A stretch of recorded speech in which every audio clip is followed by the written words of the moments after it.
Hello everyone and welcome back to the Dr. Vile A-Level Chemistry YouTube revision channel. This channel is all about getting you ready for your exams, and this particular video is based on how to name and draw organic molecules. We're going to focus on alkanes in this video, so I hope it's helpful. Okay, so when it comes to naming and drawing alkanes, it's important to firstly remember that carbon, the element carbon, always forms 4 bonds. It's got 4 outer shell electrons. I'm not going to go into the bonding in carbon in this particular video, but carbon has 4 outer shell electrons and it's capable of making 4 bonds. That's the golden rule to remember. So when we're talking about alkanes, we are talking about carbon making single bonds to other carbons. So the first and the simplest alkane is called methane, and the name splits up into 2. Meth is referring to 1 carbon, and ane is telling you it's an alkane as opposed to something like an alkene. So carbon making 4 bonds, 1, 2, 3, 4, and it's bonding to hydrogen. So we put 4 hydrogens on here. This is called the displayed formula, and the displayed formula shows every bond. The molecular formula simply counts the atoms, so it would be CH4. We then move on to ethane. So the name splits up into 2. Eth is referring to the fact that there are 2 carbons, and ane is referring to the fact it's an alkane. So 2 carbons, 1, 2. Because it's an alkane, there's a single bond between them. And then remember that carbon makes 4 bonds, so 1, 2, 3, and then 4, and then the same over here, 1, 2, 3, and 4. And then we stick our hydrogens on, and we've got ethane.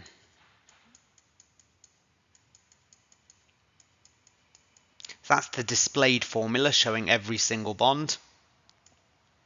And then the molecular formula would be C2H6, simply counting the number of atoms. Then we arrive at propane. Prop means 3, so it's 1, 2, 3. It's an alkane, so we're joined by single bonds. And then you stick the remaining bonds to hydrogens.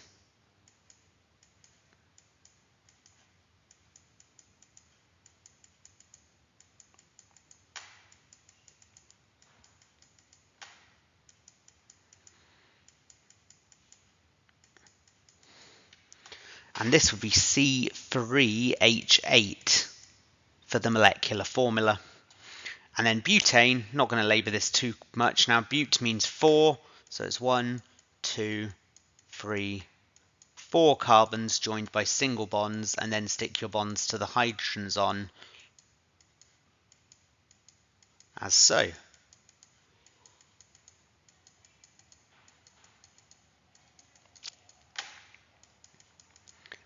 And the molecular formula would be C4H10. Now it's worth noting at this point what the empirical formula is. Empirical formula is the simplest ratio of the atoms. So if I were to take butane as an example, C4H10, both those numbers can be divided by 2, which gives you an empirical formula of C2H5. C2H6, for instance, this one here, both the numbers can be divided by 2, so this becomes CH3 as the empirical formula. CH4 can't be simplified any further, so it's just CH4. And C3H8 can't be simplified any further, so it's simply C3H8. When looking at the molecular formulas, it's worth noting that for an alkane, for every n carbons you have, where n is just the number of hydrogens will be 2 lots of n plus 2. So for instance, if I was trying to predict the next one in the series, which would be pentane, it would be C5H, 2 lots of 5, plus 2, which is 12. So it'd be C5H12. So it's just worth being aware there that the general formula for an alkane is N carbons, you'll have 2N plus 2 hydrogens. So in that previous slide, we went through methane, ethane, propane, and butane. These are called the prefixes. These are the bits that go at the beginning to tell you the number. So meth, F, prop, but. When you get to 5, it's called pent, like a pentagon. 6 would be hex, like a hexagon. Hept is 7. Oct is 8, like an octopus. Non is 9. And then dec equals 10. So just think of a decade being 10. So these are useful. For most syllabuses, you need to know up to 10 carbon atoms. One of the other things that you need to be able to do is to draw skeletal formula. So skeletal formula just focuses on the carbon backbone, and then you have the interesting functional groups. So the skeletal formula should never show the carbons because the carbon is the backbone and you draw it in like a skeleton structure. So to take propane as an example, propane has got 3 carbon atoms, and what you have to do is get your 3 carbon atoms and put them as points on a zigzag. So it's 1, 2, 3. And there's nothing coming off it, so that would be propane. And then butane would be 1, 2, 3, but then you carry on because you've got a 4th, and so on. People get confused here and they think it's the number of lines that make the number of bonds. No, it's the number of points on the zigzag. So for pentane, you would need 1, 2, 3, 4, 5, and then join them up. And for hexane, 1, 2, 3, 4, 5, 6. And as we go forward in this little video, any structure I draw, I'll draw the skeletal formula as well. So far, we've only looked at straight chain alkanes where nothing's been coming off it. Well, you can also get branching. So branching are where things come off from the main skeletal branch. So if we take an example here, the structure is called 2-methyl-butane. So the first thing you do is draw out butane, 1, 2, 3, 4. And then you count your carbons. So this will be number 1, this will be number 2. And therefore we need to have a methyl group coming off carbon number 1. So a methyl, remember meth just means 1, you need to have 1 carbon coming off. And I realise I've drawn this in a bad place here. So there's not really enough space, although I'm sure I can improvise. We'll just call this a CH3 group. And then this would be CH3 as well, making sure every carbon is making 4 bonds.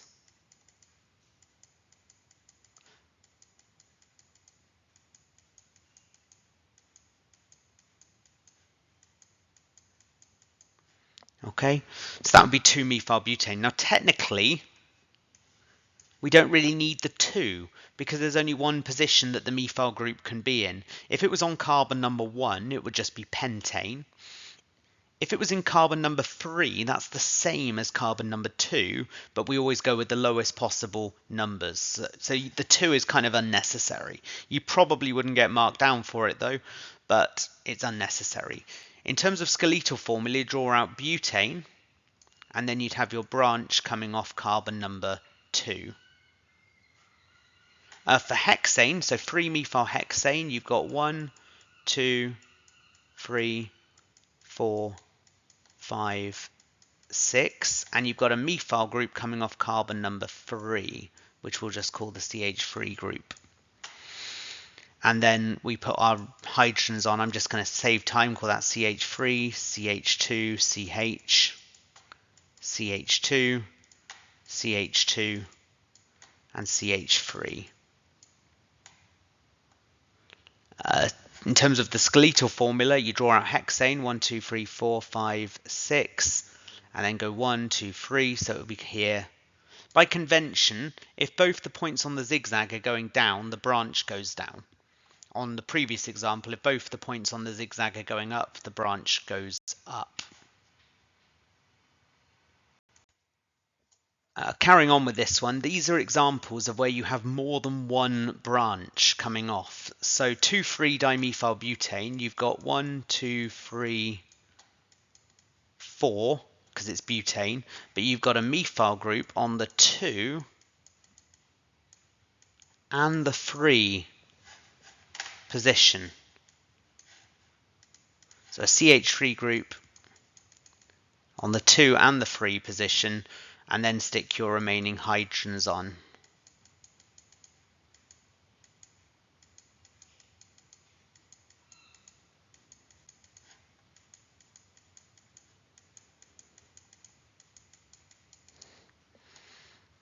Okay, and then skeletal formula, you draw out butane, 1, 2, 3, 4, and you've got your methyl group on the 2 and the 3 position.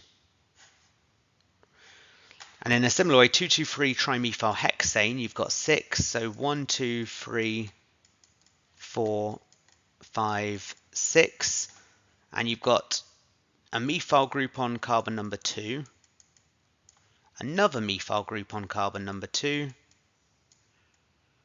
and then another one on carbon number 3. And then you just add your hydrogens. I'm not going to do that just to save time. In terms of skeletal formula, you'd have 2, 2, 3 trimethylhexane.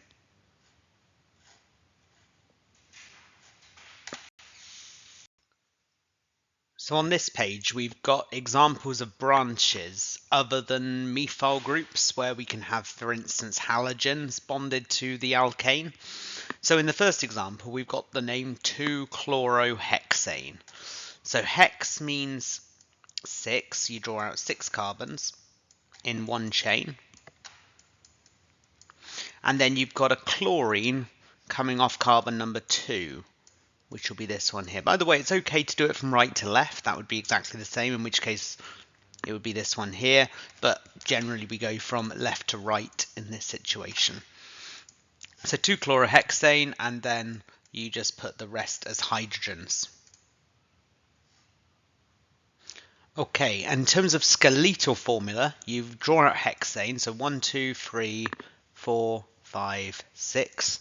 And then you have the bond to the chlorine coming off carbon number 2, which is this one. And then you put your chlorine like that. Okay. For the next one, we've got 3-iodopentane. So draw out pentane. 1, 2, 3, 4, and 5. And then count to the third carbon, 1, 2, 3, which is this middle one. And then you have a bond to iodine. And then you put the rest of them bonding to hydrogen. In terms of skeletal formula, draw out pentane, 1, 2, 3, 4, 5. So the third carbon is this one here, so you have the bond going down because both of the aspects of the branch of the chain are heading down, and it's heading down to an iodine. So you put an I, capital I, at the bottom. So that would be 3-iodopentane. And on this last page, I've given you some skeletal formulae, and you have to write the name for them. So let's work it through together. If you're having a go at them as practice questions, you might just want to pause the video right now, then have a go at them, see if you agree with me. So this first one, I'm going to count the longest chain first. So 1, 2, 3, 4, 5, 6, 7. So it's going to be something to do with heptane.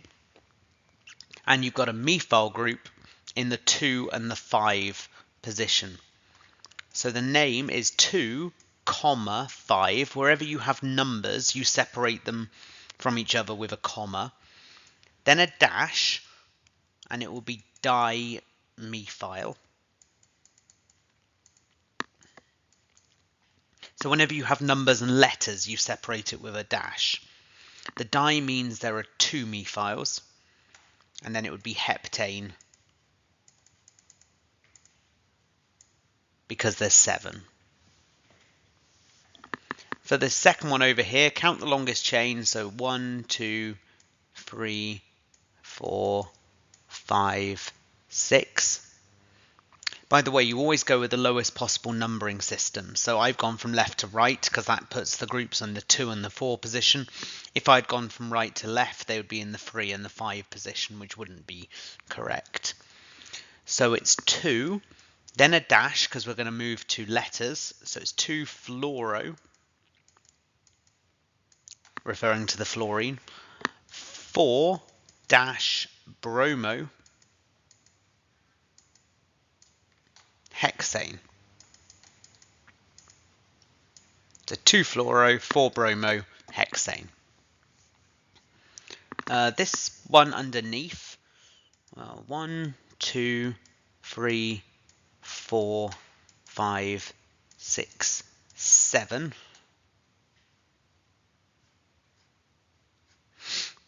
No, I'm going to disagree with how I've done that. It's a trick. There is a trick here, so I'm going to get rid of the numbers, and you'll see why it's a trick in a second. It is a trick, and I almost fell for my own trick. You always count the longest continual chain. Well, actually, the longest chain is going from this way. So 1, 2, 3, 4, 5, 6, 7, 8. And then you have a methyl group coming off carbon number 3. So it would be 3 methyl octane.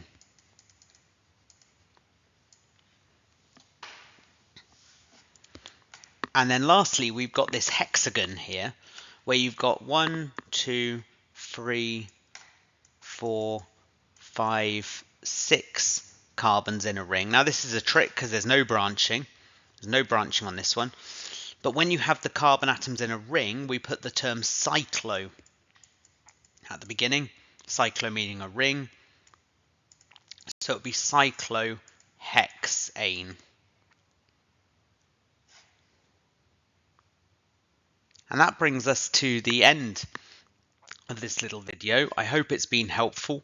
If you found it helpful, please remember to like the video, subscribe to the channel, Doc Vial A-Level Chemistry, and please keep checking back for more content as we'll be updated regularly. Thanks everyone, take care.